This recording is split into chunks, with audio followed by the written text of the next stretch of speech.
శ్రీ పరాభవనామ సంవత్సరాది పండుగ వేళ మెగాస్టార్ చిరంజీవి కీలక నిర్ణయం తీసుకున్నారు. పేద పిల్లలకు ఉచితంగా విద్య అందించడమే తన లక్ష్యమని తెలిపారు. ఇప్పటికే బ్లడ్ బ్యాంక్, ఐ బ్యాంక్ సేవలలో చిరంజీవి ముందున్నారు. 2 తెలుగు రాష్ట్రాలలో భవిష్యత్తులో ఎడ్యుకేషనల్ ట్రస్ట్ ఏర్పాటు చేస్తామన్నారు చిరంజీవి. దాని ద్వారా ఆర్థికంగా వెనుకబడిన కుటుంబాల పిల్లలకు ఉచిత విద్య అందిస్తామన్నారు. కుటుంబంలో ఒకరు చదువుకుంటే ఆ కుటుంబం అంతా బాగుపడుతుందన్నారు.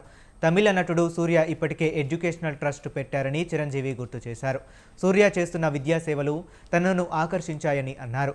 సేవా కార్యక్రమాలలో సూర్యకు తాను స్ఫూర్తి అయితే విద్యా సేవలో ఆయన తనకు స్ఫూర్తి అని చిరంజీవి పేర్కొన్నారు.